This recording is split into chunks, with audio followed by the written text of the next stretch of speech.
Kita lanjutkan perbincangan pada sore hari ini. Saya kembali lagi ke Pak Kris. Pak Kris, saya membacakan beberapa kritik yang kemudian dilontarkan terhadap program ini.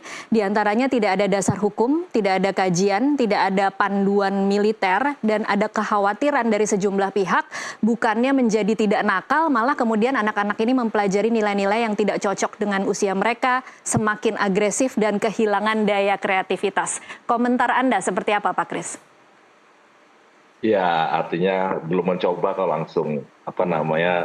langsung bisa berpendapat bahwa tidak efektif, kan menurut saya sesuatu hal yang absurd, yang nggak pas lah. Artinya kan ada perencanaan, terobosan dari pemerintah daerah Jawa Barat ingin agar anak-anak yang ada di daerahnya itu bisa lebih disiplin, bisa lebih berprestasi. Nah, salah satu terobosan yang dibuat oleh pemerintah daerah Jawa Barat adalah menggandeng TNI untuk meningkatkan kedisiplinan sehingga anak-anak tadi menjadi anak-anak yang baik, yang anak disiplin sehingga bisa berprestasi.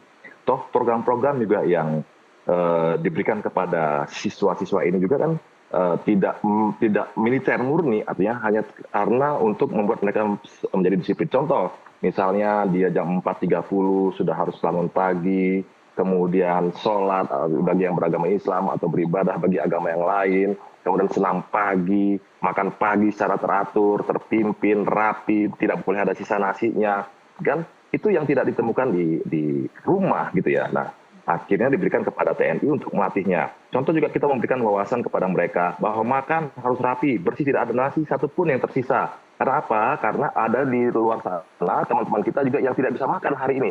Sehingga bagaimana dia menghargai makanan. Nah, itu perlu ditanamkan kepada anak-anak itu tadi ya. Baik. Kemudian dengan berpisah dengan orang tua, tidak bisa berkomunikasi seperti kata Pak Dang tadi, itu akan menimbulkan rasa kerinduan kepada orang tuanya yang tadinya dia melarang orang tua. Jadi, oh iya tidak enak rasanya kalau tidak ada orang tua. Biasanya makan disiapkan oleh orang tua, semua bisa disiapkan. Ini tidak ada sekarang. Baju harus cuci sendiri, tempat tidur harus dirapikan sendiri. Nah, hal-hal itu yang akan tumbuhkan kemandirian kepada anak-anak kita tadi. Nah, itulah harapan-harapan dari Pak Dadang sebagai orang tua kepada anaknya, Mbak. Mungkin ke depan begitu ya. Iya, Pak Kris, ini artinya selama 14 hari ke depan tidak boleh ada kontak sama sekali dengan keluarga. Bagaimana dengan setelah 14 hari? Ya, artinya kalau program yang memang sudah dibuat ini kan 14 hari saja, kemudian diserahkan kembali kepada keluarganya, artinya TNI hanya diserahkan untuk membina ini selama 14 hari. Tapi selama 14 hari ya tidak boleh ada HP gitu, tidak boleh ada komunikasi antara orang tua dengan anaknya, sehingga anaknya betul-betul kalau nanti diserahkan HP ya kembali lagi dia main HP sendiri, main game sendiri, tidak fokus pada kegiatan yang akan diberikan kepada siswa tadi. Jadi harapannya dengan dia fokus sehingga tubuhnya nanti beradaptasi dengan program yang sudah dibuat sehingga itu menjadi kebiasaan-kebiasaan baik di rumahnya nanti. Contoh misalnya orang tua tidak pernah melihat anaknya nyuci baju, di sini dia harus nyuci baju sendiri. Nanti sehingga pulang dia bisa nyuci baju sendiri, nyetrika bajunya sendiri. Itulah kira-kira yang kita tanamkan kepada anak-anak kita. Jadi jangan dulu a priori bahwa nggak bagus melanggar hak asasi manusia, nggak ada di sini melanggar hak asasi manusia. Justru kita pengen anak-anak kita seperti keinginan Pak Dadang tadi supaya menjadi anak yang baik, anak yang berprestasi, disiplin dan berbakti pada orang tuanya gitu ya, Pak. Baik, ini ya, sudah dipikirkan belum Pak Kris ketika 14 hari mereka kembali lagi ke keluarga, berada di lingkungan teman-teman yang sama, jangan-jangan 14 harinya kemudian bisa luntur dan kemudian kembali ke kenakalan yang sama? Ya, harapan kita kan dengan dia sudah merasakan terpisah dari orang tuanya selama 14 hari ini adalah perubahan-perubahan itu. Nah, nanti kita ini perlu program evaluasi ya dengan 14 hari ini apakah cukup atau mungkin harus lebih panjang lagi waktunya. Jadi bisa bolak-balik ya Pak Kris? Kenapa? Bisa bolak-balik ketika kemudian dikembalikan, kemudian timbul kenakalan yang sama, mereka akan bisa dikembalikan lagi ke dalam barak. Apa seperti itu? Nanti itu tergantung dari peta, tergantung dari pemerintah daerahnya, Mbak. Jadi artinya bagaimana pemerintah daerahnya dalam programnya apa. Kalau TNI kan hanya dititipkan untuk dibina dan dilatih di tempatnya tentara gitu ya, di TNI gitu, Mbak. Oke, ini kan kalau menurut KDM sudah ada ribuan orang tua yang ingin anaknya dititip, bahkan ada wacana bahwa nanti akan ke orang dewasa yang bermasalah juga akan dikirim ke barak TNI. Nah, seperti apa persiapan TNI untuk menampung banyak sekali berarti ini orang-orang bermasalah yang kemudian harus ditatar dan diberikan kedisiplinan hidup, Pak Kris? Kalau bagi TNI sendiri, berapa yang diserahkan kepada kita, kami siap untuk membantu pemerintah daerah, membantu masyarakat dalam rangka membina kedisiplinan anak-anak tadi atau orang-orang apa yang disebut kategori nakal tadi ya. Kita siap. Kan tidak hanya Rindam, kita punya batalion-batalion tempur yang bisa punya barak-barak yang bisa kita pakai untuk mendidik atau melatih mereka. Artinya kan programnya itu sebetulnya hanya program pelatihan kedisiplinan, ya, kemudian untuk pelajarannya sama seperti hari-hari biasa, tapi setelah itu dia diserahkan sehari-harinya dengan dibantu atau dibina oleh pelatih-pelatih dari TNI untuk menumbuhkan rasa-rasa kebangsaan, bela negara.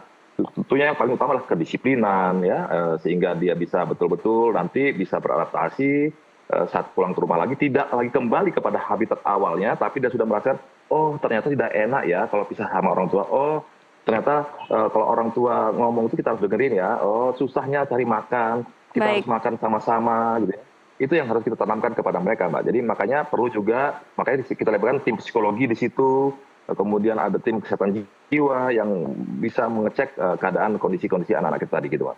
Baik, saya kembali lagi ke Pak Dadang. Pak Dadang, kalau Anda sendiri khawatir tidak Pak ada resiko trauma atau dampak psikologis dengan mengirimkan anak berusia 17 tahun ke barak TNI?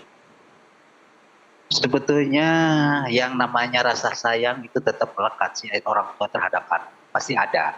Cuma kami tidak berlebihan. Karena kami percaya apa yang dibikin program oleh pemerintah Gubernur Jawa Barat, kemudian diketipkan di TNI. TNI juga sama manusia kok. Yakin punya anak akan lebih mendidik yang seperti mendidik anaknya sendiri. Saya percaya itu, yakin, saya nggak sudon saya itu.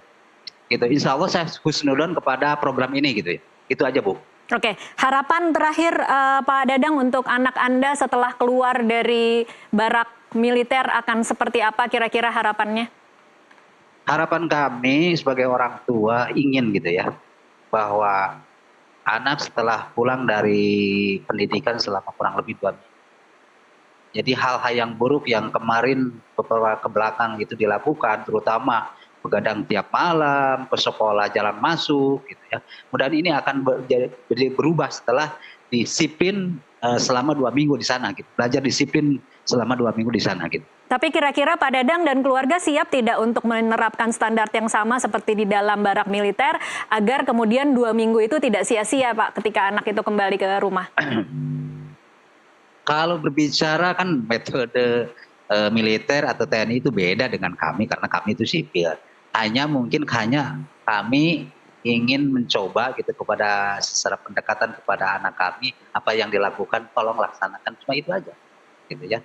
Tolong dilaksanakan dan diterapkan sekarang gitu, setelah pulang dari situ. Paling seperti itu, saran terus tiap hari kepada anak kami gitu. Oke, baik. Terakhir saya ke Pak Kris lagi, mungkin imbauan kepada para pengkritik yang meragukan anak-anak yang dikirim ke barak TNI akan kemudian bisa didisiplinkan perilakunya. Ya, harapannya bagi kami adalah jangan kita terburu-buru berapriori tentang apa yang sedang direncanakan. Artinya kalau TNI, kami siap membantu permintaan dari pemerintah daerah, permintaan dari masyarakat, dengan semua sarana prasarana alutsista yang dimiliki oleh TNI. Nah, apabila misalnya nanti pengen Komnas HAM ataupun anggota Komisi 10 DPR ingin melihat bagaimana pola pembinaannya, silakan, saya rasa TNI terbuka untuk apabila akan dikunjungi dan melihat gitu ya. Ataupun ada pengawasan dari misalnya KPAI atau pengawasan dari Komisi 10 atau pengawasan dari Komnas HAM, bagaimana sih pola pembinaan di sana, silakan, itu sah-sah saja dengan berkoordinasi dengan pemerintah Provinsi Daerah Jawa Barat yang memiliki program itu. Kita juga pengen bahwa orang tua seperti Pak Dadang ini kan pengen anak-anaknya menjadi anak-anak yang baik, dan kita pasti TNI pengen juga artinya bahwa masyarakat juga memiliki tingkat kedisiplinan yang tinggi, kemudian sehingga itu nanti bisa menular ke teman-temannya di daerah ya. Dan juga mereka juga bisa berprestasi lebih baik lagi. Yang tadinya tidak pernah olahraga, setelah dipaksa selama 2 minggu ini berolahraga, ada rasa kebutuhan bahwa saya harus berolahraga. Nah, nilai-nilai itulah yang perlu saya rasa kita tanamkan kepada anak-anak kita, sehingga mereka jadi anak-anak yang berguna bagi bangsa, negara, dan dunia. Demikian Mbak Tasya. Baik Pak Kris, terima kasih untuk waktunya bersama kami di NTV Prime. Kapuspen TNI Brigjen Christomay Sianturi dan Pak Dadang Sopian, orang tua dari pelajar. Terima kasih.